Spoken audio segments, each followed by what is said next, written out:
વંદાની મહા કરી મંગલ કરીઓ ગ્રંથ કરણ કો ત્યાતે મિલે સમાજ સબ આવે નિજ પંદરા મિત્યા ભાવય ભાવની જે પ્રગટે નિજ ભાવ તે જયવંત રહો સદા તે જ મોક્ષ ઉપાય।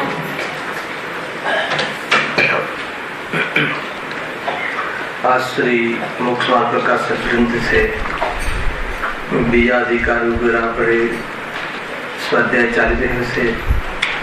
अंतिम चरण में खूब ज गंभीर बात आई कि संसार में कर्म उदय थी जे रोग थाय छे अर्थात तो कर्मना उदय में केवी जातिनी परिस्थितिओ थाय छे। अगर जो एनुं ज्ञान करवामां आवे तो वैराग्य आवे एनाथी विरक्त थवानो पुरुषार्थ प्रगटे अने स्वरूपनो रस जागृत थई जाए तो जीव ना दुख ना अवसरो मिटी जाए छे। एना अंतर्गत आपणे आयु कर्मोदय जन्मी अवस्थानी चर्चा अहींया प्रारंभ करी हती गई काले। एने आगळ वधारता आपणे अहींया स्वाध्याय करीशुं। पेज नंबर 44 अंतिम લીટી છે। आयु कर्म ना उदय वडे मनुष्य आदि पर्यायोनी स्थिति रहे छे। ज्यां सुधी आयु कर्म नो उदय रहे छे त्यां सुधी रोगादि अनेक कारणों मेळवा छतां पण शरीर थी संबंध छूटतो नथी तथा ज्यारे आयु नो उदय न होय त्यारे अनेक उपाय करवा छतां पण शरीर थी संबंध रहतो नथी। आटली चर्चा काले थई हती कि आयु कर्म नो उदय होय एना निमित्त थी केवी स्थिति बने छे शरीर में रहवारूप स्थिति बने छे। शरीर नु मिलवुं ए नामकर्मना निमित्त थी शरीरना आकार प्रकारनी रचना थवी ए नामकर्मनु कार्य छे। पण ए शरीर में स्थिति बनवी शरीर में रहेवुं रोकावुं है ने ए कोनु कार्य छे आयु कर्मना कारणे। शरीर में रोग होय घणो रोग होय शरीर में घणी तकलीफो होय छतां आयु कर्मनो उदय होय तो शरीर साथे संबंध छूटतो नथी। अरे कोमामां जीव अनेक वर्षो काढे छे एनो अर्थ ए थयो कि ज्यां सुधी आयु कर्मनो उदय होय छे त्यां सुधी आत्मानो शरीरनी साथे रहेवानी स्थिति बने छे अने शरीरमां नखमां पण रोग ना होय तंदुरस्त होय छतां आयु कर्मनो अभाव थी जता एक समय माटे पण शरीरनो आत्माना संयोग रूप संबंध रहतो नथी। ख्याल आवे मूळ वात आ करी जो लख्युं छे पण ते ज वखते आत्मा अने शरीर जुदा थई जाय छे। क्यारे ज्यारे आयुनो उदय न होय त्यारे तू लाख प्रयास कर कि तू लाख प्रलोभन आप कुदेवादी ने तू पण कहे छे कि आत्मानु शरीर में टकવું થતું નથી। જો આ સંસારમાં જન્મ જીવન અને મરણનું કારણ આયુ કર્મ છે। જ્યારે નવીન આયુનો ઉદય થાય છે ત્યારે નવીન પર્યાયમાં જન્મ થાય છે। ગજબની વાત છે आयु कर्मनो उदयनो अभाव थाय त्यारे शुं थाय छे अशोकभाई शरीरनो संबंध नथी रहतो अने आपणे शुं समजी लईए छे के शरीरनो अभाव थता संबंधनो अभाव थता हूँ मरी गयो। मूळ बात आ छे ख्याल आव्यो। अरे शरीर नष्ट थाय छे अर्थात तो शरीरनो संयोग छूटी जाय छे आत्मा क्या नष्ट थई जाय छे। આપણને શું લાગે છે રાજેશભાઈ હું નષ્ટ થઈ જાઉં છું શરીરમાં કઈ થોડી પ્રતિકૂળતા આવે તો જીવ નિરંતર ભયનો અનુભવ કરે છે। શું અનુભવ કરે છે હું નષ્ટ થઈ જઈશ। અરે એ તો શરીર બદલાય છે સંયોગ પલટાય છે. શરીર આત્મા થોડી નષ્ટ થાય છે. આત્મા તો મરતો જ નથી. શરીરનું મળવું, એને જન્મ કહેવો, અને એ લૌકિક વ્યવહાર કથન છે. આત્માનો જન્મ જ ક્યાં થાય છે? આત્મા અનાદિ અનંત છે. પરંતુ આ ભાવમાં શરીરનું મળવું, અને એમાં પણ આ ભાવમાં જેટલો સમય રહેવું, એનું કાર્ય, એ સંબંધી જે કારણ છે, એ સંબંધી જે સંચાલન છે, એ કોના હાથમાં છે? બે વાત ખ્યાલમાં આપવી જોઈએ બરાબર, અને પકડમાં આવવું જોઈએ કે શરીરનો વિયોગ થવો, આયુ કર્મનો અભાવ થતા શરીર નષ્ટ થાય છે, અર્થાત તો શરીરનો સંયોગનો સંબંધ નષ્ટ થાય છે. આત્મા અર્થાત તો હું નષ્ટ થતો નથી. એટલે ચિંતા છોડી દે. બરાબર છે. અને શરીર સાથે રહેવાનું જે સ્થિતિ છે, જેટલો કાળ, એનું સંચાલન નિમિત્ત તરીકે કોનામાં છે? આયુ કર્મમાં છે. એટલે તું એ શરીરમાં બની રહેવાનું જે પ્રવૃત્તિ છે, અને એના માટે જે તું વિકલ્પો કરે છે, એના માટે જે પાપની પ્રવૃત્તિ કરે છે, એ બધી વ્યર્થ છે. એટલે એ બધો ભાર છોડી નિર્વાર થઈ અને આત્માનો અનુભવ અર્થાત તો આનંદમાં રહે, એમ કહે છે. ખ્યાલ આવ્યો? બે વસ્તુનું યથાર્થ જ્ઞાન હોય તો આનંદ રહે. કેટલો કાળ રહેશે? આયુ કર્મ જેટલું હશે એટલું રહેશે, પણ કેટલું? પ્રશ્ન એ થાય છે ને, આયુ કર્મ કેટલું છે મારું, એ જાણવાની જિજ્ઞાસા થાય છે કે નથી? અને જ્ઞાન કરાવી પણ શકાય છે હાથ જોઈને, કેલ્ક્યુલેશન થી. સત્ય છે જ્યોતિષાદી, પણ બતાવી દે. યથાર્થ જ્ઞાન ના હોય, ઘણી ખોટું પડે. જન્માક્ષર ખોટા બન્યા હોય તો ખોટું બી પડે. શું ખોટું પડે? એનું નિરૂપણ ખોટું પડે. પણ એ સ્થિતિ કઈ ખોટી છે એમ નથી, જેટલી જેટલી થશે. એને ઘણા જે એટલા ભ્રમમાં હોય છે, જન્માક્ષર જોડાવે એને તો વિવાહ નથી તૂટતા. ખ્યાલ આવે કે નહીં? અને જન્માક્ષર જેને લખ્યા છે એ કયો પ્રમાણિક વ્યક્તિ છે? એને મતલબ કે હોસ્પિટલની નર્સ એના મન ગમતા 9 ને 10 લખી દીધું, એટલે બધું ચેન્જ થઈ ગયું. અને એના આધાર ઉપર ગણિત ઘણ કરે. કેવું સ્વરૂપ છે? ખ્યાલ આવે છે કે નહીં? ખરેખર બ્રહ્મણા છે. કેટલું આયુષ્ય, એ જિજ્ઞાસા થાય છે ને આનંદભાઈ? વાત બરાબર છે. જેટલું જીવવાનું છે, જેટલું એટલા નથી. એક સમય વધારે નહીં, ઓછો નહીં. બધા તમારા સિદ્ધાંતો બેસે છે, પણ કેટલા વર્ષે કહી દો. ખ્યાલ આવ્યો? તો એમાં એક લોજિક છે. એમાં એમ સમજવું કે જે લૌકિક પ્રગતિના અર્થે અગર તમને વિકલ્પ આવતો હોય તો શું સમજવું? ઘણું આયુષ્ય છે, એમ સમજવું. શું સમજવું? લૌકિક વિકાસમાં અગર તમને વિકલ્પ આવતો હોય તો ઘણું આયુષ્ય છે. એનો શું કન્સેપ્ટ છે સમજીને, એને ઘણો ટાઈમ છે. હજુ કાલે બીજી ફેક્ટરી કરીશું, આજે હાલ નહીં. પણ આધ્યાત્મિક પ્રગતિ, આત્મિક કલ્યાણના અર્થે અગર આયુષ્ય સમજવું હોય તો કેટલું સમજવું? એને એક ક્ષણનું બી નહીં. અહીંયાથી ઉભા થઈ, ખ્યાલ આવે કે નહીં? અને ત્યાં રહેશે કે નહીં શરીર? એટલે એટલી અંદરમાં તૈયારી. હર સમય આપણને એમ લાગવું જોઈએ કે આ મારી પાત્રતા પ્રસંગિક પંચેન્દ્રિયપણાની, અને આ બહારમાં જે નિમિત્ત મળ્યા છે અને મારી પર્યાયની યોગ્યતા છે, એની યુટિલિટી કરવાનો મારો આ અંતિમ સમય છે. એ સમજી અને પુરુષાર્થ કરવો. શું પુરુષાર્થ કરવો? પુરુષાર્થ કરવામાં શું કરવાનું છે? ખ્યાલ આવે કે અહીંયા ઉભા થયા પછી નહીં, અહીંયા નિર્ણય અને અનુભૂતિ કરીને જ ઉભા થવાનું છે, એમ કે છે.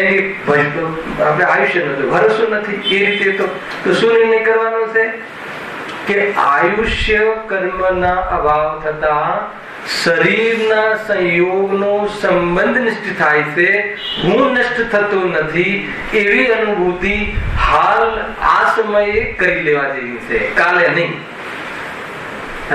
એટલું જ આયુષ્ય છે એમ સમજવું અધ્યાત્મમાં. તો એટલે આ નક્કી કરવા માટે હવે મારી પાસે સમય છે નહીં એમ. અને બાકી બધું એને આજીવિકા આદિ એમાં ઘણો સમય છે, કાલે કરી લઈશું. થાય છે પછી આગળ બીજું સ્ટેપ શું આવશે? એ તો પાપ પુણ્યના ઉદયથી થાય છે, એમાં મારું કોઈ કર્તૃત્વ નથી, કર્તવ્ય નથી.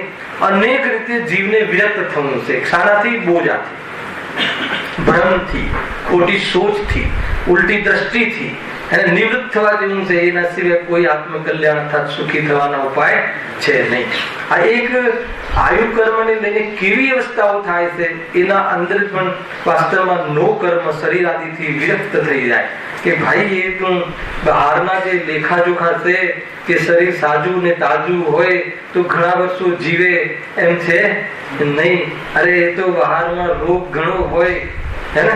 અચ્છા મને એ બતાવો, નિરોગી શરીર છે એ રોગ છે કે રોગી શરીર છે એ રોગ છે? રોગ કયો છે? અરે શરીર મળવું અને શરીર સાથે રહેવું એ આત્માની અશુદ્ધ અવસ્થા છે, એ રોગ છે, એ સંસાર અવસ્થા છે. અથવા એના શરીર મળવું એટલે શરીર સંસાર નથી. શરીર સાથે સંબંધ બન્યો રહેવો અને સંબંધની સાથે સાથે દેહ બુદ્ધિ અને દેહની ઈચ્છા અને આસક્તિ આ બધું સંસાર છે, આ રોગ છે. આપણે કેવી રીતના ગણિત છે? નિરોગી શરીર મળે તો રોગ નથી, અને રોગી શરીર રોગમાં કઈ રોગ થઈ ગયો તો રોગી સમજીએ છીએ આપણને. અહીંયા કહે છે કે શરીરના સંબંધો જે મળવા એને એ રોગ છે. સંસાર અવસ્થામાં આયુ કર્મના ઉદયથી એ શરીરમાં રહેવા રૂપ આયુ કર્મ પ્રમાણ પર્યંત સ્થિતિ બને છે. આયુ કર્મનો અભાવ થતા શરીર અને આત્મા બે જુદા એટલે સંયોગ રૂપ સંબંધ જુદો થઈ જાય છે. અને એવું આયુ કર્મ સંબંધી કાર્ય સંચાલન છે. હવે બતાવો મને કે આ સ્થિતિ બની રહે એના માટે કેટલા બદામ અને કેટલા કોટલીવર ઓઇલ પીવા જોઈએ? જે પાપ નો છેડો નથી મુક્ત. અહીંયા કહે છે કે તારું આયુ કર્મ પ્રમાણ એ શરીરમાં રહેવાની સ્થિતિ બને છે. એનાથી વધારે સ્થિતિ બનતી નથી. આયુ કર્મનો અભાવ થતા શું થઈ જાય છે? શરીર અને આત્મા જુદા થઈ જાય છે. તો આપણને અહીંયા જે હમણાં લાસ્ટ કન્સેપ્ટ પૂછ્યો મેં કે કઈ વાંધો નહીં, આયુ પ્રમાણ અહીંયા શરીરમાં રહેવાની સ્થિતિ બને છે, પણ અમારે જાણવું છે કે અમારી સ્થિતિ કેટલી છે. બરાબર છે? હું ફરી રિપીટ શું કામ કરું છું ખબર છે? બહુ મહત્વપૂર્ણ વાતો છે. ખ્યાલ? તો એ અમારી સ્થિતિ કેટલી છે એવું અમારે સર્વજ્ઞ ભગવાનને પૂછવું છે. ખ્યાલ? તો અધ્યાત્મ એંગલ એ કહે છે બે કન્સેપ્ટ બતાવ્યા. શું બતાવ્યા? કે વેપાર આદિની પ્રગતિના અર્થે જો પૂછતો હોય તો એમ સમજી લેવું કે મારું આયુષ્ય હજારો વર્ષ છે. તો એમ સમજીને શું સમજવું છે? એમ સમજીને એમ સમજવું કે બહારમાં હજુ ઘણો સમય છે તો ત્યાં કઈ લાગવાની જરૂર નથી, ઘણો ટાઈમ છે હજુ. પરંતુ અધ્યાત્મ આત્મકલ્યાણની અપેક્ષાએ જોવામાં આવે તો આ શ્વાસ પછી બીજો શ્વાસ તારા જીવનનો નથી. અને એમ સમજી અને શું કરવાનું છે? પૂરો વિષય આપી દઉં છું. શું કરવાનું છે? રડવાનું છે, શોકમાં જવાનું છે, દિલગીરી વ્યક્ત કરવાની છે. તો શું કરવાનું છે? અરે અત્યારે જ નિર્ણય કરવાનો છે. શું નિર્ણય કરવાનો છે? કે આયુ કર્મના અભાવ થતા શરીરનો અભાવ સંયોગમાંથી થાય છે. મારો અભાવ ત્રણેય કાળે થતો નથી, કેમ કે મારો ત્રણેય કાળે શરીરમાં અભાવ અને શરીરનો મારામાં ત્રણેય કાળે અભાવ, બંને વચ્ચે અત્યંત અભાવ, કોઈ સંબંધ સિદ્ધ થતો નથી. શરીરનું આવવું જવું એ અલગ વાત છે, એમાં આત્માનું થોડી સ્થિતિ કાળ રહેવું, એમાં એ તો એક ક્ષેત્ર અવગાહ વસ્તુ છે, એમાં આત્માનું અર્થાત મારું કાંઈ નથી. એટલે કોઈ દુઃખનો પ્રસંગ નથી શરીર જવામાં, અને શરીર રહેવામાં કોઈ આત્માની પ્રગતિ નથી, અને શરીરમાં અને આત્માને બંને એકબીજાને અડતા નથી. અબદ્ધ સ્પર્શ આત્માનો સ્વભાવ છે. એવા સ્વભાવને અનુભવ કરી અને શરીરથી રહિત અને વાસ્તવમાં ચૈતન્યથી સહિત આત્માનો અનુભવ કરવો એ આત્માનું કર્તવ્ય હાલ છે. અને આવી જાતિની જે બુદ્ધિ, યોગ્યતા અને બહારમાં અનુકૂળતાઓ જે મળી છે એ અનુકૂળતાનો બહુ આધાર રાખવા જેવું નથી, અવસર ચૂકવા જેવું નથી. આજ સમય નિર્ણય કરવો, અહીંયાથી ઉભા થઈને કે કાલે કે ઘરે એમ નહીં, અત્યારે એટલું આયુષ્ય ઓછું છે. કેટલું આયુષ્ય છે ચંદ્રકાંતભાઈ? બરાબર પકડાય છે વાત? તો આયુષ્ય કેટલું છે એ કોઈને પૂછવા જવાની જરૂર નથી. આ બે કન્સેપ્ટ ધ્યાનમાં રાખી અને કાર્ય કરી. બરાબર છે રાજેશભાઈ? ફિટ થઈ ગઈ વાત? એ રીતે છે. કેટલું આયુષ્ય છે આપણું ખ્યાલ આવે કે નહીં? અપેક્ષિત કથનનું છે. કેટલો સમય છે તમારી પાસે? અચ્છા, એમ કહેવામાં આવે રાજેશભાઈ, આ તો વાત છે, ઉદાહરણ લેજો કે હવે તમારી પાસે 1 મહિનો છે. ચાલો ફેમિલી આવ્યું છે તમારું? હા, કઈ વાંધો નહીં. માન લો કે 1 મહિનો છે એમ કહેવામાં આવે તો તમે કયું કાર્ય પહેલું કરો? બરાબર છે કે નહીં? વિચાર કરવા જેવો છે. બહુ વૈરાગ્યના પ્રસંગો છે ભાઈ. આનંદ આવે એવા પ્રસંગો છે. અંદરમાં પ્રેરણા મળે એવા પ્રસંગો છે. 1 મહિનો છે એમ બાકી છે એમ કહીએ. ખરેખર લોજિક શું કહે છે? ઉત્કૃષ્ટ કે મહત્વપૂર્ણ કાર્ય પહેલા કરીશું. અને ખરેખર આજે બી સજ્જન જીવોને એમ કહીએ કે ભાઈ હવે તમારું જીવન થોડું રહ્યું છે તો કહી દેશે છોકરાઓને કે ભાઈ હવે મને તમે નહીં બોલાવો, હવે મને મારું કરવા દો. કહે છે આજે બી. અને ગુરુદેવના પ્રતાપે આ વાત આવી ગઈ છે અને એટલી તો પ્રગતિ થઈ ચૂકી છે. નથી થઈ એમ નથી. હવે મને સ્વાધ્યાય આદિથી મને વિદ્વાનો કે સાધર્મીઓનો મેળાપ કરી અને તત્વ જ્ઞાન તત્વ ચર્ચા, જેને તત્વનો પ્રેમ છે અને તત્વ અભ્યાસની જેની પ્રવૃત્તિ છે એનું ભવિષ્ય ઉજ્જવળ છે.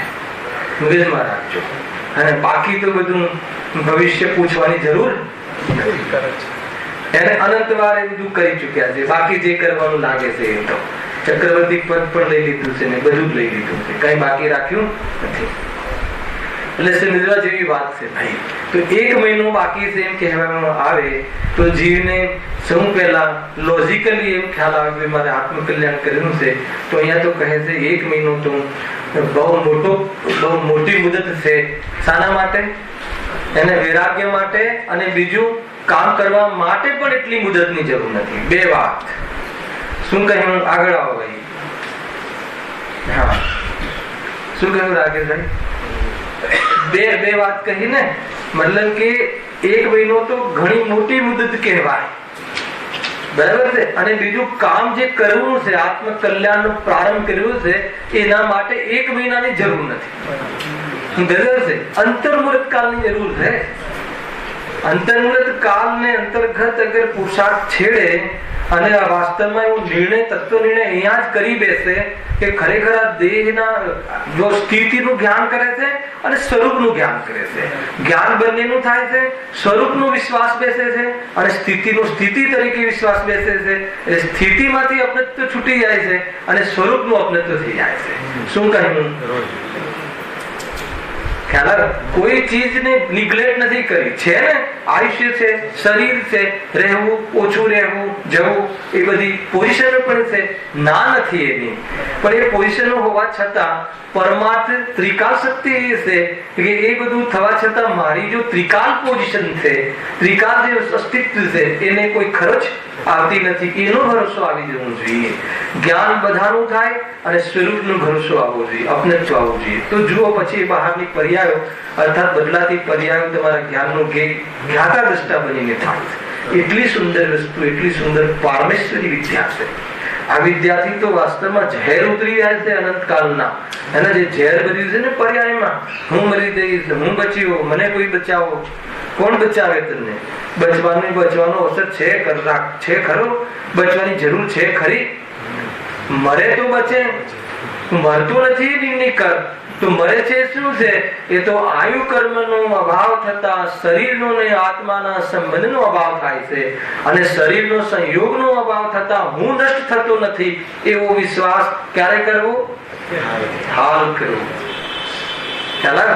તો એનાથી શું થશે? પછી આયુ કર્મનો અભાવ થશે. તો આયુ કર્મનો થશે, મારો નહીં થાય ને. તો મારો અભાવ થતો જ નથી. હું નાસ્તિથી અને આત્મા ત્રણેય કાળે રહે છે અસ્થિથી. એવો અનુભવ શરીરના જવાના કાળે પણ નિરંતર રહે છે, વિગ્રહ ગતિમાં પણ રહે છે, બીજા શરીરના સંયોગમાં પણ રહે છે. અને જ્યારે એવો અનુભવ વર્તાય છે ત્યારે પછી શું થાય છે? શરીર મળવાના પરિણામ નીકળી જાય છે અને શરીર મળવા અને છૂટવા એ બધું કાર્યક્રમ સમાપ્ત થઈ જાય છે. ગજબ છે ભાઈ. ધ્યાન કાળે અભ્યંતરે જે દેખે અશરીર શરમ જનક જન્મો ટળે પીવે નહીં જનની નીર ક્ષીર ખ્યાલ આવે કે નહીં? ધ્યાન કાળે અભ્યંતરે શું છે? જે દેખે અશરીર શરમ જનક જન્મો ટળે પીવે ન જનની ક્ષીર. જોરદાર છે ને? ધ્યાન કાળે અભ્યંતરે આત રૌદ્ર ધ્યાન છોડી દે અને તું શરીરનું ધ્યાન રાખી અને શરીર પ્રાપ્ત કર્યા છે હે ને? અને દેહ અને આત્મા ભિન્ન છે એવી અનુભૂતિને પ્રતીતિ પૂર્વક સ્વરૂપના ધ્યાનમાં રહે. દેહની સ્થિતિ કાંઈ પણ બને દેહની છે મારી નથી એવી પ્રતીતિ પૂર્વક સ્વરૂપના ધ્યાન રાખ. તો કહે છે કે જે દેખે શરીર શરીરને પોતાનું ન દેખે પોતાને અશરીરી દેખે તો કહે છે કે શરમજનક જન્મો ટળે. આ જન્મ શરમજનક હોય છે અને એ જન્મમાં હું જન્મ્યો વિયોગ થયો તો હું મર્યો એવા ભયથી પૂરું જીવન વિતાવે છે. શરીરમાં થોડી કોઈ પ્રતિકૂળતા એની દ્રષ્ટિમાં પ્રતિકૂળતા એ તો શરીરનો ધર્મ છે. ખ્યાલ આવ્યો કે નહીં? શરીરની રીતે રહેવું તો એની રીતે ભયને પ્રાપ્ત થાય છે. જો કોઈને એમ લાગતું હશે કે દેહની આટલી બધી વાતો કેમ કરવામાં આવે છે તો 24 કલાક દેહની પૂજા તો કરે છે હે ને? દેહની પૂજામાં પૂરું જીવન વિતાવે છે. તન નહીં માંजना રે એક દિન મિટ્ટી में मिल जाएगा એવા વૈરાગ્ય બના વલ્લભ કે ગીતો છે. ગજબની વાત છે. આખો દિવસ તનને માંજે છે, આ લગાવે ને આ લેપ લગાવે ને આ કેમ કે શરીરની સ્થિતિ કાયમી બની રહે. શરીરની કે મારી શરીરની સ્થિતિ માનીને કરે છે કે મારી સ્થિતિ કાયમી બનીને માને છે અને સ્થિતિ છે તો કાયમી બની રહે કોઈની બની રહી છે. અરે એ ભગવાન મહાવીર અંતિમ તીર્થંકર હે ને જે શરીરના રહેતા જેમને દેહ બુદ્ધિ તો તોડીને આવ્યા હતા આસક્તિ છોડી અને અર્હંતપણું પ્રાપ્ત કર્યું એમને પણ એ શરીરનો સંયોગ ન રહ્યો તો આપણે એ શરીરનો સંયોગ અર્થાત એવું કાયમી આવું આપણું રહે. શરીર કેવું રહેવું જોઈએ? કાયમી સ્થિતિનું રહે, સાજું રહેવું જોઈએ ને? એના માટે શું કરવું? હે અને પછી રહે મતલબ એમને ઘણી બધી લિસ્ટ બતાવી. યોગા કરવા, દવા લેવી, એક્સરસાઇઝ કરવી, જે પણ કાંઈ કરવું, તંત્ર મંત્ર જે પણ જે થતું હોય કરવું, પછી બી સાજું રહે, સાથે રહે, કાયમી રહે. શું નિર્ણય છે? થોડો વિચાર કરવા જેવો છે. જીવ પરવશ મોહમાં મતલબ એટલો વ્યસ્ત અને ત્રસ્ત કે એ વિચાર જ નથી કરતો. એટલો વ્યસ્ત છે કે આ રહે કે ના રહે એને એટલો મોહનો જે પ્રભાવ છે ને બહુ ડેન્જરસ છે. મોહમાં એટલો વ્યસ્ત છે જીવ. માનો કોઈ વાર બસમાં જતો હોય અને ખાલી જગ્યા હોય અને કે ભાઈ બેસો તો શું કહે? એટલો વ્યસ્ત હોય કે નહીં હમણાં ટાઈમ નથી. શું અર્થ એનો? અરે જેટલા વાગે પહોંચવાની જેટલા વાગે પહોંચશે પણ એનો મોહ એટલો વ્યસ્ત છે વિકલ્પોમાં કે અહીંયા હજુ આ બસ એના ટાઈમે જ પહોંચશે, હું બેસું એટલી વિચારવાની એની શક્તિ જે છે એ બંધ થઈ જાય છે. મોહમાં એટલો આ જીવ ભરાયેલો છે. રંજ માત્ર પણ વિચારી નથી શકતો કે આ શરીર મારું રહે, કાયમી રહે છે, કોઈનું રહ્યું છે અને શરીરનું રહેવું એ કોઈ એમાં આત્માને લાભ છે અથવા જવું એમાં કઈ આત્માને નુકસાન છે કે નહીં એવો વિચાર જીવને મોહવશ તીવ્ર મોહવશ વિચાર શુદ્ધ આવતું નથી. એટલું જોરદાર મોહમાં પરવશતા રહે છે. થોડું પણ આમ થઈ ગયું તો એવા ડોક્ટરોને એવી જગ્યાએ મતલબ કે એવા કાઉન્સિલરો પાસે જતો રહે. ખ્યાલ આવે કે નહીં? એમ છે. હમણાં એક ભાઈ મને મળ્યા કે મારી દીકરી છે નાની અને એને એમ કે જરા એને મતલબ કે બહુ એક્ટિવ નથી બોલવામાં. નામ તો ટકા તો 95 લાવે છે પરંતુ બહુ આમ ફ્રેન્ક નથી. તો કોઈ કાઉન્સિલર પાસે લઈ જાઉં મેં તો બરબાદ થઈ જશે. દુનિયામાં કોઈની પાસે લઈ જવા જેવું નથી. તત્વ જ્ઞાન વગર કોઈ જગ્યાએ મતલબ કે આ સંભવ નથી. દુનિયા કોઈ બી જગ્યાએ બેસી રહ્યા છે લોકો અને અંદર થઈ જાય. ખેર આગળ જો પત્રમાં લખેલું દેહ બુદ્ધિથી આત્માનું મરણ થાય. હા, દેહ બુદ્ધિના અંતપૂર્વક મરણ એ સમાધિ મરણ. હા, અને દેહ બુદ્ધિ પૂર્વક જો દેહ છૂટે છે તો નવા નવા દેહ મળ્યા. બરાબર છે. આટલું લાંબુ ક્યાં યાદ રહેશે? રાખે બોલ્યા શું ક્યારેક મેમરી જોરદાર છે, યાદ રહી જાય છે. હે ને? ફરીથી દેહ બુદ્ધિથી આત્માનું મરણ થાય છે. દેહ બુદ્ધિથી આત્માનું મરણ થાય છે. દેહ બુદ્ધિના અંતપૂર્વક મરણ એ સમાધિ મરણ. દેહ બુદ્ધિ તૂટી જાય. આ જેમણા કહીએ ધ્યાન વડે અભ્યંતરે જે દેખે શરીર, તો એને સમાધિ મરણ થાય છે. અને દેહનું દેહ બુદ્ધિ પૂર્વક જે મરણ થાય છે એનાથી દેહનો અંત નથી થતો. બરાબર. અને મરણ થઈ ગયું તો દેહનો અભાવ નથી થતો. દેહ બુદ્ધિ પૂર્વક મરે તો દેહની સંતતિ લઈને મરે છે, એમ કે. બરાબર, સરસ. એ રીતે છે એમાં જો. આ સંસારમાં જન્મ, જીવન અને મરણનું કારણ આયુ કર્મ જ છે. હે ને? જન્મવું એટલે આવવું, એનું કારણ માતા પિતા નથી. ખ્યાલ કે નહીં? અહીંયા શું કહે છે? આયુ કર્મ છે. જીવન એટલે એટલા સમય રહેવું, અને મરણ એટલે એનો વિયોગ થવો, એ આયુ કર્મ જ છે. કોઈ દુશ્મન કે કોઈ બહારમાં કોઈ રોગ, એ તો નિમિત્તનું નિમિત્ત છે. અરે રોગ થયા પછી મરી જાય છે એવું ક્યાં છે? ખ્યાલ આવ્યો કે નહીં? મતલબ કે રોગ સાથે પણ જીવન હોય છે, જેટલું જીવન જેટલું છે. જ્યારે નવીન આયુનો ઉદય થાય છે ત્યારે નવીન પર્યાયમાં જન્મ થાય છે. વળી ત્યાં પણ જ્યાં સુધી આયુનો ઉદય રહે ત્યાં સુધી તે પર્યાય રૂપ પ્રાણોના ધારણથી જીવવું થાય છે. અને આયુનો ક્ષય થતા એ પર્યાય રૂપ પ્રાણોથી છૂટવાથી મરણ થાય છે. આ જન્મ અને જે મરણ શબ્દ લખ્યા છે એ અપેક્ષિત વાત છે, એની આગળ હમણાં ચર્ચા આવશે. સહજ એવું આયુ કર્મનું નિમિત્ત છે. અન્ય કોઈ ઉપજાવવા વાળું, રક્ષા કરવા વાળું કે વિનાશ કરવા વાળું નથી એવો નિશ્ચય કરવો. કેટલી સુંદર વાત આવી. આમાંથી શું સાર કાઢ્યો? કે ભાઈ તને કોઈ ઉપજાવે છે એટલે તું કોઈની સામે તારે જોઈ રહેવું પડે, અર્થાત તો કોઈ તારી રક્ષા કરે એવી કોઈ વાત છે નહીં. આ શરીરમાં કોઈ રક્ષા કરે? કાયમી રહેવામાં કોણ રક્ષા કરે? કયા દેવ રક્ષા કરે? પદ્માવતી કે ધર્મેન્દ્ર?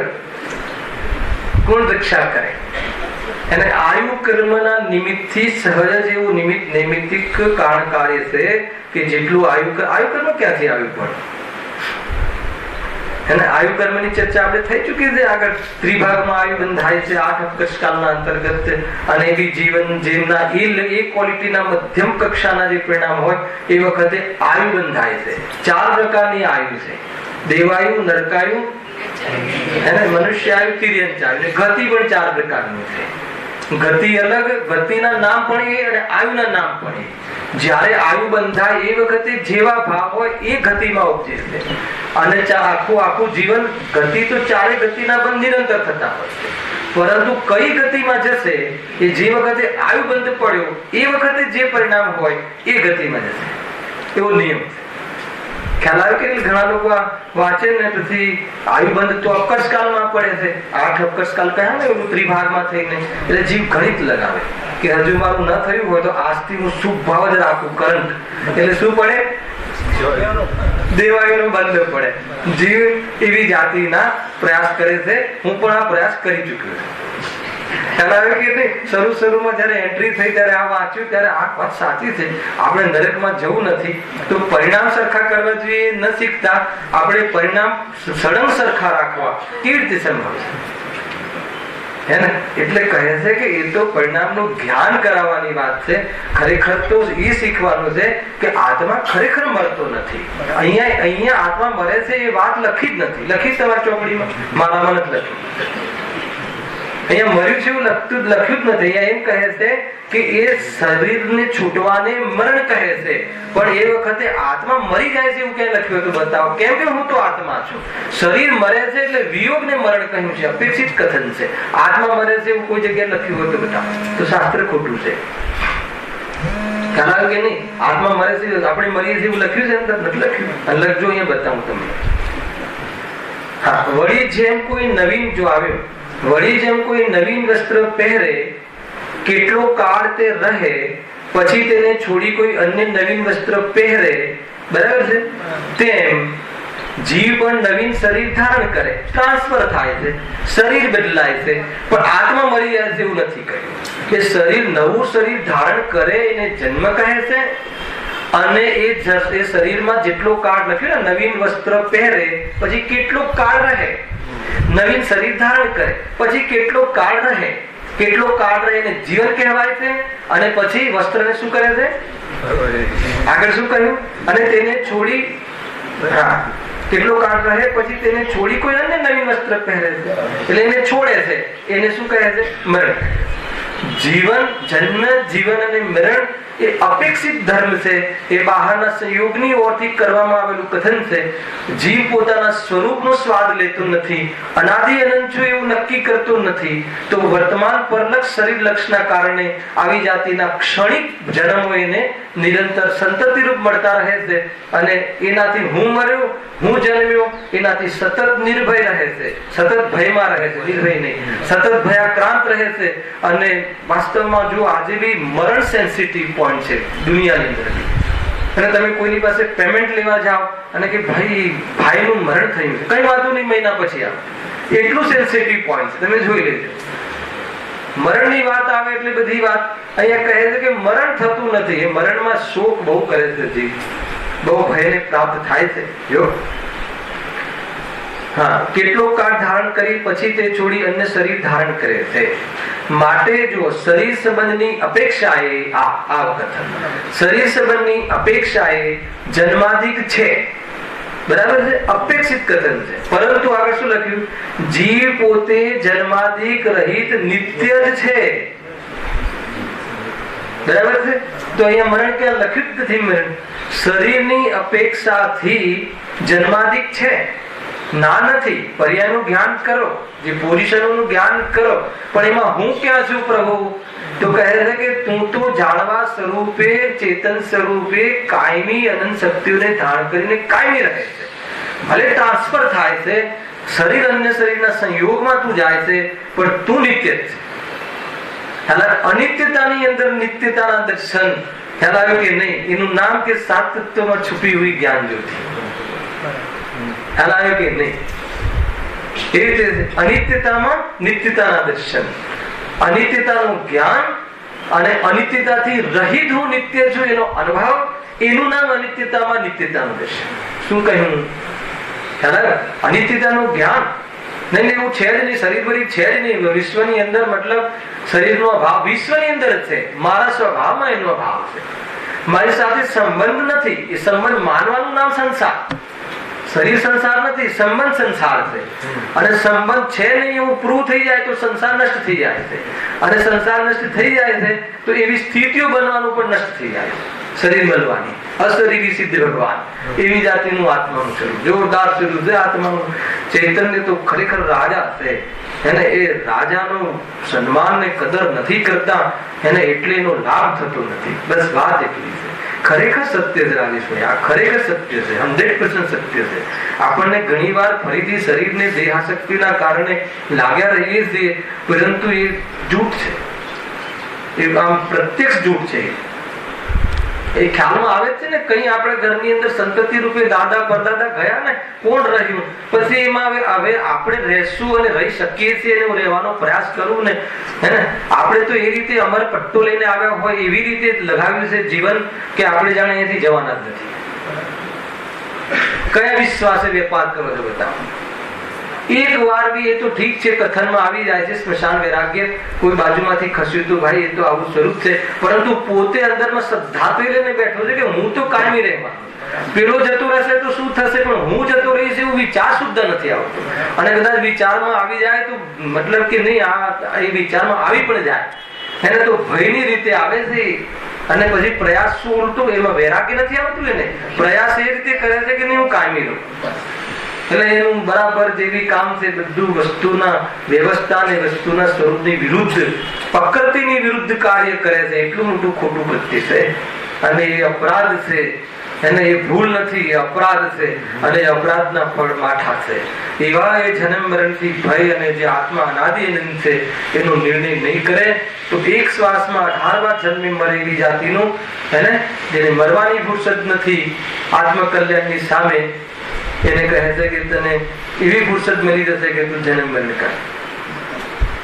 જલ્દીથી જલ્દી નક્કી કરવા જેનું છે ભાઈ, એને ત્વરાથી નક્કી કર. શ્રીમદ રાજચંદ્ર કહે છે જો જીવ પોતે જન્માદિથી રહિત નિત્ય જ છે, મરતો નથી.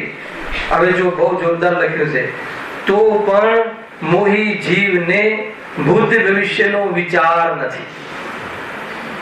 ખ્યાલ આવે કે નહીં? ભૂત ભવિષ્યનો વિચાર શું? બસ આ વાત છે. ક્યારેક આમ શાંત રહીને આમ વિચાર કરવો જોઈએ ને. હું કોણ છું, ક્યાંથી થયો, શું સ્વરૂપ છે મારું ખરું, કોના સંબંધે વળગના છે રાખું કે પરિહરું, એનો વિચાર વિવેક પૂર્વક જો કર્યા, ક્યારે એનો વિચાર આપણે કરતા જ નથી. એનો વિચાર વિવેક પૂર્વક શાંત ભાવે જો કર્યા, શાંતિથી એકવાર વિચાર કરીએ કે ભાઈ હે ને, હું કોણ છું, આપણા કોમ્પ્યુટરમાં હું કોણ છું, અને એની ફાઇલ ખોલવી, બીજાની ફાઇલો ખોલીએ, આ કોણ છે, ક્યાંથી આવ્યા ભાઈ, શું કરો છો, શું ધંધો છે, અને એ જ કર્યા કરે છે.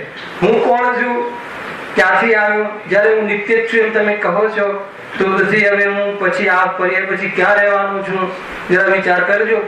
હું ક્યાં રહેવાનો છું, તો જેવા પરિણામ કરશું એવા ત્યાં રહેશું, તો તરત જ એ પરિણામથી વૈરાગ્ય આવે. નથી જવું નરકોમાં, નથી જવું સ્વર્ગોમાં, મારે તો મોક્ષમાં જ દેવું છે, એ રીતનું અંદરમાં વજન આવશે. ક્યાંથી આવ્યા?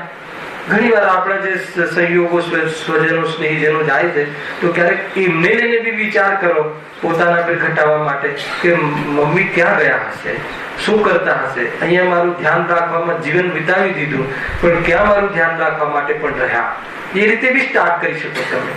અને અત્યારે જીવ જ્યાં હશે ત્યાં શું કરતું હશે એ વિચાર કરો, પછી પોતાના પર લગાવો કે અત્યારે હું પણ હેને છોકરાને ભણાવવા માટે 24 કલાક હેને, માતાનું તો બહુ અત્યારે પરીક્ષાનો સમય તો ખરેખર એમ કે દયા આવી જાય, જાણે એના દીકરાને કઈ શું બનાવવું છે એને પાછળ લાગી જાય.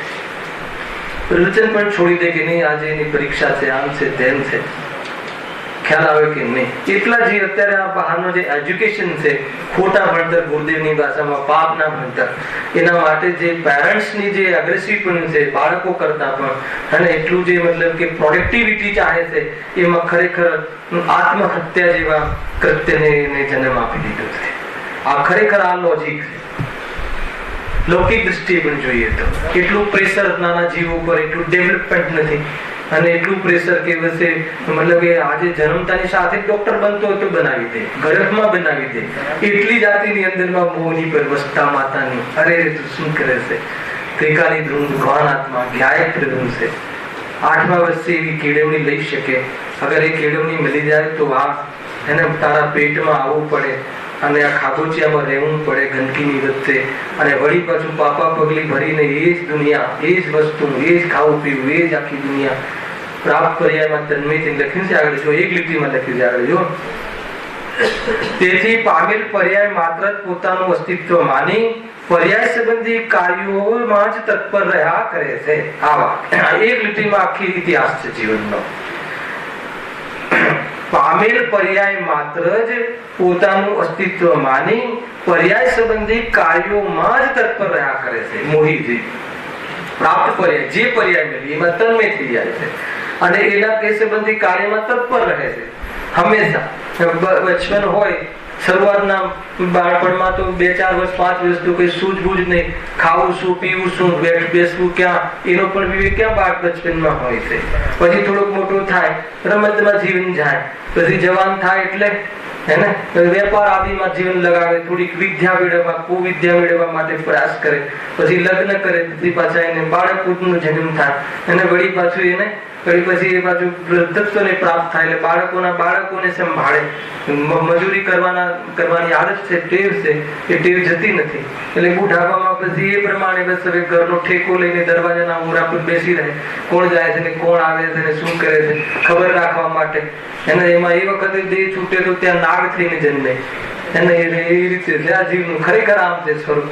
તો એ રીતે મતલબ કે આખું જીવન બાપ દાદાઓ બી એ કર્યું, આપણે પણ એ કરી રહ્યા છીએ, અને આપણા છોકરાઓને એની તૈયારી કરી રહ્યા છે. 3 પેઢી તો આપણા અનુભવમાં આવે છે, જોઈ લેવું જોઈએ. 3 પેઢી તો આપણા ખ્યાલમાં આવે છે. આપણા બાપ દાદા એ જ કરીને કે આપણા માટે કે આને ઘર બનાવી આપું, ભગવાન જાણે મંદિર તો ક્યાં ને શું નહીં, કાલે 1-8 કલાક જઈ આવે ગુરુદેવના શબ્દોમાં, તો પણ એ પણ ઠેકાણું નહીં પરિણામોના.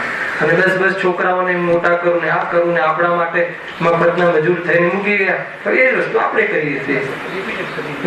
અને એમને ટ્રેનિંગ આપીએ છીએ કે તું પણ આ કરજે. અત્યારથી એફટી કરવાનું ચાલુ કરે, ડબ્બુ લાવી આપે, 1 રૂપિયો નાખ, ખ્યાલ આવે કે નહીં? અરે એ રીતે શું સમજાવે છે, શું કરે છે, શું નહીં. તો આ જે પર્યાય મળે ને એમાં તત્પર, એ લખ્યું ને, તે સંબંધી કાર્યોમાં તત્પર રહ્યા કરે. થોડીક જવાની થઈ ને એને વિચાર ના આવે કે ભાઈ આ બધી પર્યાયો છે, આ સ્થિતિ છે, એમાં એ તો જવાવાળી છે, અને આવી સ્થિતિ અનેક વાર મળી, હું હવે ક્યાં જઈશ, આ મારું સ્વરૂપ છે કે નહીં, આ મારું કર્તવ્ય છે કે નહીં, હું ક્યાંથી આવ્યો, આ કરીને આજે કરી રહ્યો છું એનું ફળ શું છે, એવું એક વાર પણ શાંતિથી બેસીને જો વિચાર કરે તો સર્વ આત્મિક જ્ઞાનના સિદ્ધાંત તત્વ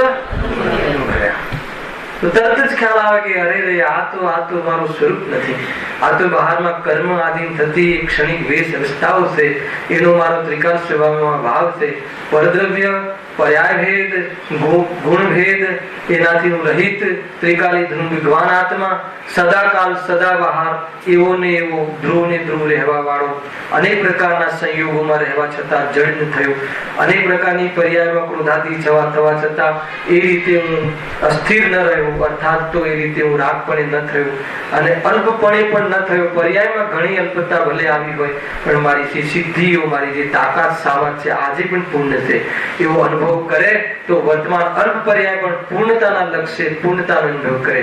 એવી જાતિની ચેતનામાં તાકાત છે, એવી જાતિમાં ચેતનાનો સંચાર છે. આવી ચેતનાના સંચારની અંતર્ગત કર્મ આત્માની સાથે ચોટે એ વાત ખોટી છે, જૂઠી છે. એ જે જૂઠી વાત છે, જૂઠી સત્ય કરીને આત્મા સિદ્ધાલયમાં સિદ્ધ બનીને બિરાજમાન થાય છે. એ આત્માનું વાસ્તવમાં સ્વરૂપ છે. ખરેખર આ રીતે વિચારવું જોઈએ. બહુ ઊંચી વાત છે, બહુ ઊંચું, મતલબ કે એટલો મોકો મળ્યો છે ને એવું સાબત છે કે આ મોકો આપણે કહ્યું ને પ્રાપ્ત પર્યાયમાં તન્મય થઈને મેં અનંત કાળ ગુમાવ્યો છે પ્રભુ, આ વાતની તો મને ખબર જ નહોતી. કયો અધિકાર? સાતમાથી. અને આજે ખબર નથી એટલે આજે મને ખબર પડી, આનંદ વ્યક્ત કરે છે. હવે હું આવી ભૂલ નહીં કરું. કેવી ભૂલ? ખ્યાલ આવ્યો કે નહીં? શરીર મળતા હું જન્મ્યો અને શરીરનો અભાવ થતા હું મરી જઈશ, એ વાત જૂઠી છે. હે હું તો મરતો જ નથી, હે એવું અમરત્વ જે છે એને હું પાન કરીશ પ્રભુ. હવે વાસ્તવમાં એ અમર શક્તિને હું અનુભવ કરીશ, એ મારું કર્તવ્ય છે. એટલું જોરદાર ચર્ચા છે. ચર્ચા તો આપણે આયુ કરવાની હોતી સ્થિતિ સમજીએ છીએ, પણ સમજવું શું છે?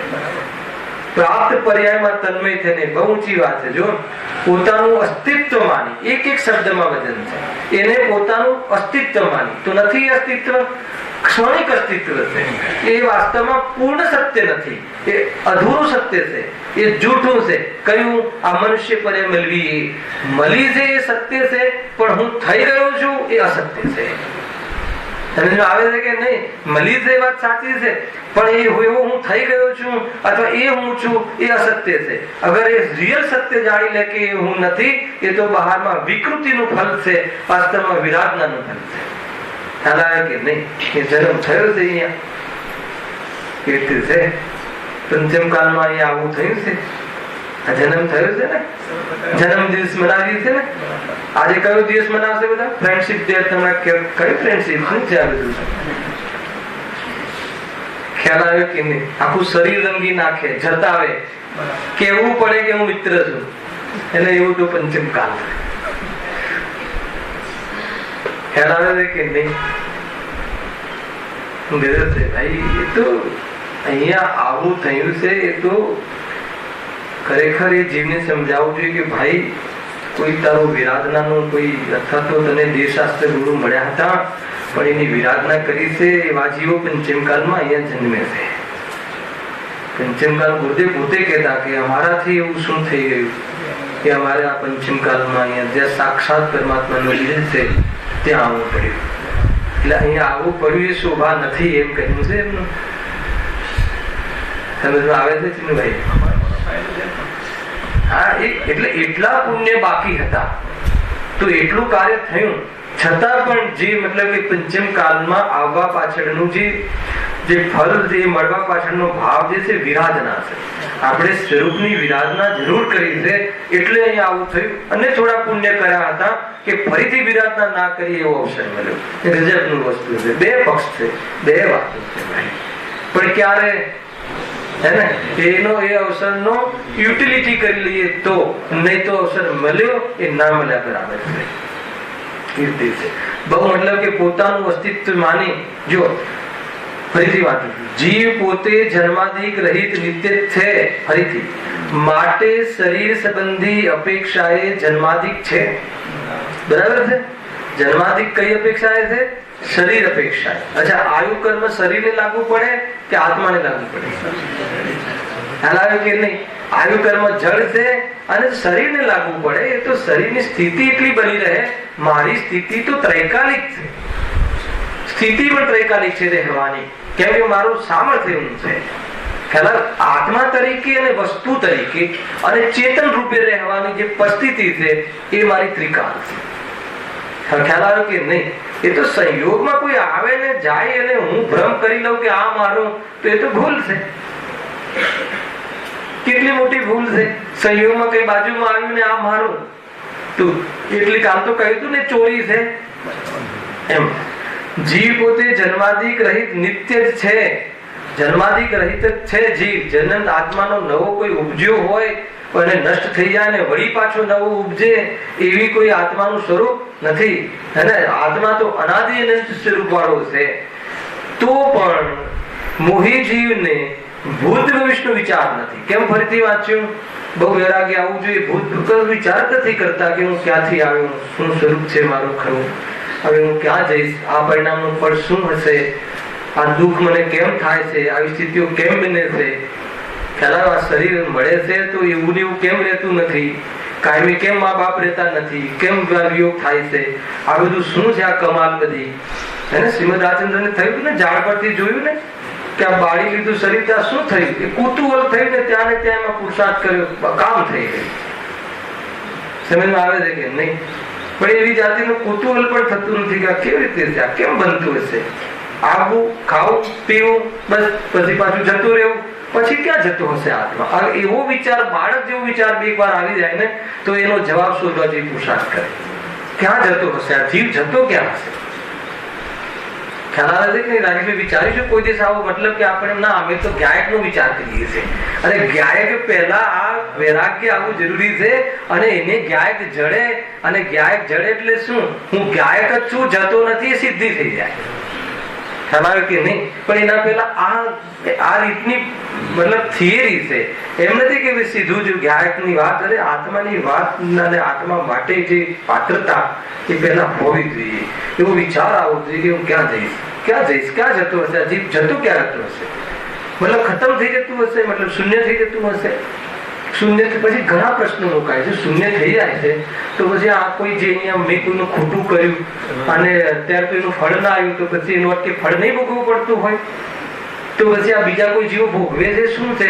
એનો અર્થ કે કોઈ ભોગવવા માટે બીજા ક્ષેત્રમાં અર્થાત તો ગતિમાં જવું પડતું હશે. એનો અર્થ કે હું રહેતો હોઈશ, એનો અર્થ કે હું નિત્ય છું, એનો અર્થ કે પછી આ નિત્ય છું પણ હું એ નિત્ય છું અને એ તરફનું લક્ષ્ય નથી કરતો, તો પછી આવી જાતિની પરિસ્થિતિ ઉભી થાય. એમ કરીને તત્વ જ્ઞાન લેવું બહુ જરૂરી. બાકી કઈ હાથ નથી લાગવાનો. અને ગમે તે તમે 100 કરોડ 500 કરોડ કે કઈ પણ હોય તો કોઈ હાથ લાગવાની વાત નથી. અને શરીરને ગમે એટલું નવડાવો ધોવડાવો તો પણ શું છે? ગુરુદેવ તો કહેતા કે આ એવો સાચો છે, અરે એવો સંચો છે. હે, કેવો સંચો છે? કે જેમાં દળેલું ને શુદ્ધ ઘી 8 પ્રહરનું અને મતલબ કે શુદ્ધ ભોજન તાજા મસાલા નાખવામાં આવે તો પણ 8 કલાકની અંદર શું થઈ જાય છે? વિષ્ટા થઈ જાય છે. એવું આ અશુદ્ધતા જેનો ધર્મ છે એ શરીરનું સ્વરૂપ છે, મારું નહીં, હું તો શુદ્ધ છું. આ કઈ ભાવના? અશુચિ ભાવના. અશુચિ ભાવનામાં શું? અશુચિ શરીરનો ધર્મ છે. હે ને? એટલે શું? વૈરાગ્ય ભાવના ભાઈ ક્યારે કહેવાય ચિનુભાઈ? એટલે એને સૂચિ કરવાનો પ્રયાસ, અર્થાત તો સૂચિ કરવાની બુદ્ધિ છૂટી જાય. સૂચિ એટલે શુદ્ધ, શરીરને શુદ્ધ કરવાનો જે છે ને, શુદ્ધ કરવામાં પાછું થોડો રાગ હોય શુદ્ધ કરવાનો. વ્યસ્ત જીવનમાં તો શાનાથી શુદ્ધ કરે? ગંદકીથી ગંદકી ધોવે. એવી રીતે તો શુદ્ધ કરે. અશુદ્ધ ચીજોથી શરીરની અશુદ્ધિ ધોવે. અને શરીર તો અશુદ્ધ જ રહે, પણ તારા જે ભાવ છે ને એ ભાવ તારા જે અશુદ્ધ થાય છે એ તને ખબર નથી. ઘણી બધી વાતો છે. 12 ભાવનાઓ એ ચાલુ કરી હોય ને તો જીવ હાલ પીગળી જાય. એવી જાતિની જૈન ધર્મમાં વૈરાગ્ય ભાવનાઓ છે. આનંદની જન્મની છે. આનંદ આવી જાય કે અરે હું તો ખોટો ફસાયો છું. અને ખરેખર મારું તો કઈ બગડ્યું જ નથી, એ વાત ન આવે એમ ન બને એટલી જોરદાર વાસ્તવમાં ચર્ચાઓ છે. જૈન ધર્મ તો કમાલ છે. ખરેખર દેવશાસ્ત્ર ગુરુનો અનંત ઉપકાર, એનો પરિચય કરાવનાર ગુરુદેવશ્રીનો અનંત ઉપકાર. ગજબની વાત છે, ખોલીને મૂકી દીધી વાત. જો હા, તો પણ મોહી જીવને ભૂત ભવિષ્યનો વિચાર નથી. તેથી પામેલ પર્યાય માત્ર જ, જે પર્યાય જે પામ્યું હોય, તમને સ્ત્રી પર્યાય મળી તો હવે શું? હવે સ્ત્રી સંબંધી જે પણ એ પર્યાયમાં આગળ લખ્યું છે ને, એમાં પોતાનું અસ્તિત્વ માની એટલે હું તો સ્ત્રી જ છું, હું આત્મા નથી, એનું મિથ્યા અનેકાંત. સ્ત્રી પર્યાયના કાળે હું તો ગાયક છું, સ્ત્રી નથી, એ સમ્યક અનેકાંત. સમ્યક અનેકાંત ક્યારે થાય? એટલે હું તો આત્મા જ છું એવો અનુભવ કરે તો સમ્યક એકાંત. આવે આ છે બધું અનેકાંત એકાંત સ્વરૂપ. સ્ત્રીની પર્યાયનું યથાર્થ જ્ઞાન કર્યું. યથાર્થ જ્ઞાન શું કર્યું? સ્ત્રીની પર્યાયનું યથાર્થ જ્ઞાન કોને કહેવાય? બતાવો.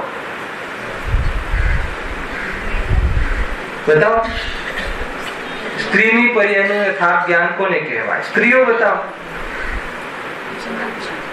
શું? બસ એટલું હું નથી, એનું નામ સ્ત્રી પર્યાયનું યથાર્થ જ્ઞાન. એ હું નથી તો એ કોણ છે? એ કોણ છે? વિરાધનાના ફળ સ્વરૂપે પર્યાયનો વેશ છે. બરાબર? તો હું કોણ છું? તે એનું જેનામાં જ્ઞાન થાય છે એ ગાયક. એટલું જ નહીં, એનું જેનામાં જ્ઞાન થાય છે છતાં જ્ઞાન ગાયક રૂપે રહે છે, એ રૂપે થતો નથી, એવો સ્વભાવ વાળો એ હું છું. બતાવવામાં કોનું બગડ્યું કે સુધારવું છે?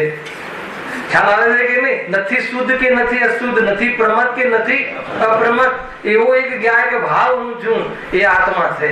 અને એની દ્રષ્ટિ કરે તો કહે છે કે ગાયક જેવો અનુભવ થાય. ગાયક શુદ્ધ છે, ગાયક નિત્ય છે, ગાયક ત્રિકાલ છે, તો પર્યાય પણ એવો અનુભવ કરવા લાગે, એ સદસ્ય અનુભવ કરવા લાગે, એનું નામ અનુભૂતિ છે.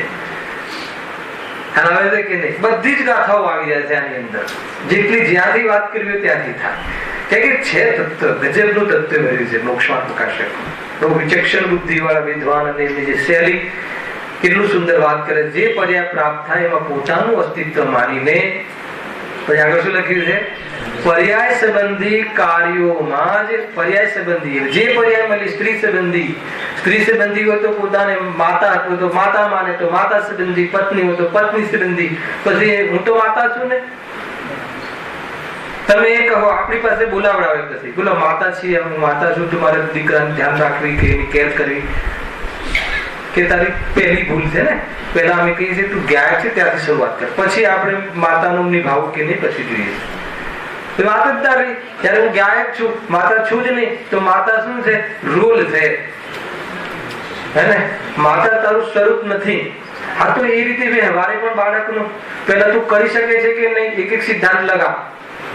કરી શકે છે? તું કેવો કરીશ? તું તારા કેટલા બાળકો છે? 4 બાળક છે. એમાં કોણ ક્યાં છે? એક એન્જિનિયર છે, એક ડોક્ટર છે, એક રખડી ખાય છે. તારા કે નહીં? હે ને? તો પછી એકને તે ડોક્ટર બનાવ્યો, એકને એન્જિનિયર બનાવ્યો, અને એક રખડે છે. કેમ? એ નાકાણી રખડે છે, તો પછી ઓલો એ નાકાણી એન્જિનિયર બન્યો છે કેમ કે નહીં? હાલાકી નહીં, બધી જ જગ્યાએ જૂઠું બોલે છે. ખ્યાલ આવે કે નહીં? તરત જ ત્યાં ને ત્યાં એનું કથન જૂઠું થઈ જાય છે કે ભાઈ તારી સોચ ગલત છે, તને એ સંબંધી રાગ છે, અને રાગ તે મારો સ્વભાવ નથી, એ દિશામાં તું વિચાર.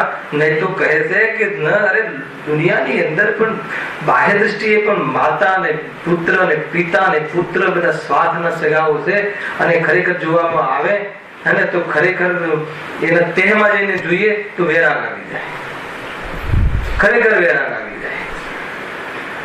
પપ્પાને દીકરો સારો ક્યારે કહે કે એને કોઈ વસ્તુમાં અનુકૂળતા મળે પપ્પા તરફથી તો તમારા પપ્પા ઘણા સારા. કેમ સારા છે? અને મેં તો 1 માંગ્યા હતા ને 2 લાખ આપી દીધા, એટલે સારા. વાત પતી ગઈ. ન આપે તો સારા નથી. એનો શું થયું? ખ્યાલ? એટલે બહારમાં એને ચતુરાઈ કરી અને સમજી જવા જેવું છે ખ્યાલ આવે કે નહીં? દીકરાએ દીકરા તરીકે, પપ્પાએ પપ્પા તરીકે. કોઈ ન દીકરો છે ન પપ્પા છે, બધા ગાયક છે. એ દ્રષ્ટિ ન થઈ તો આ બધું ચાલુ રહેશે. પ્રાપ્ત પર્યાયમાં તન્મે થઈ અને એ પર્યાય સંબંધી કાર્ય કરવામાં તત્પર રહે છે. અને ખરેખર અમૂલ્ય જે આયુ કર્મના અંતર્ગત જે અમૂલ્ય મનુષ્ય ભાવ મળ્યો હતો, કે જેમાં નિર્ણય કરવાની યોગ્યતા મળી હતી, એ અવસર જીવ ખોઈ બેસે છે. આમ આયુ કર્મના મળવામાં અનેક પ્રકારની સ્થિતિઓ પડે છે. અને જ્યાં જાય છે પાછું આવ્યું ને, નવીન વસ્ત્ર પૂરું થાય પછી બીજું નવું વસ્ત્ર ગ્રહણ કરે છે. વળી પાછું એને ધોવા કરવાનું ચાલુ, વળી પાછું એ ફાટ એટલે ફેંકી દે, પાછું બીજું લાવવાનું. એન્ડ ક્યાં છે? આ પરંપરાનો એન્ડ ક્યારે આવશે અને બ્રેકઅપ ક્યારે થશે? તો કહે છે કે બ્રેકઅપ કરવું હોય તો કહે છે કે જીવ તો નિત્ય જ છે. આ બહારના જે ચાદર મળે છે, વસ્ત્ર મળે છે, એ તારું સ્વરૂપ નથી. એવું ભેદ જ્ઞાન કર તો કહે છે કે તારે આયુ કર્મની જરૂર નહીં પડે, કર્મ રહિત થઈ જઈશ. એવી જાતિની આમાં ચર્ચા છે. હવે નેક્સ્ટ શનિવારે એના પછી નામ કર્મોદય જન્ય અવસ્થા અને બીજું અંતિમ ગોત્ર કર્મોદય જન્ય અવસ્થા, બે ચર્ચા, બહુ સુંદર ચર્ચા છે. હવે આ એવી મોટી ફેક્ટરી છે નામ કર્મોદય જન્ય, કે જે મતલબ કે આત્માના સંયોગમાં જે શરીર મળે છે એની જે રચના કરે છે, એ મોટી ફેક્ટરી છે 93 પ્રકૃતિની, કે તમારે કાંઈ નથી કરવાનું. બધું એ કર્મ તમારા શરીરને જે પણ સહનન ને સંઘાત ને આકાર ને આકૃતિ ને એક તમારી આખી જે આપણી ડાય છે, એ ડાયમાં એક ફીચર્સ, એને નાક પછી હોઠ ને એના ઉપર આંખ ને એના ઉપર કપાળ ને બધું જ ઓટોમેટિક એ કર્મો એનું સંચાલન કરીને આખી આ શરીર બનાવવાની ફેક્ટરી છે. એના કારણ નામ કર્મનું ના શ્રેયમાં છે. એટલે આત્માને તો ત્યાં પણ કંઈ કરવાનું નથી, કરી શકતો નથી. આત્મા તો કરવાનો અહંકાર કરે છે, અને એ અહંકાર છોડે તો આત્મા તો જ્ઞાતા દૃષ્ટા છે. અગર નામ કર્મ ન ચલાવવું હોય તો આટલી જ વાત છે. છતાં પંડિતજી શું લખ્યું છે એની ચર્ચા આપણે સમજીએ. સહજાનંદી શુદ્ધ સ્વરૂપી અવિનાશી આત્મ સ્વરૂપ. સહજાનંદી શુદ્ધ સ્વરૂપી અવિનાશી આત્મ સ્વરૂપ.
पुराण प्रवचन सारादि सर्वजीवाणि कलिकाल सर्वज्ञ कुंद कुंदाचार्य अनंत अनंत उपकारी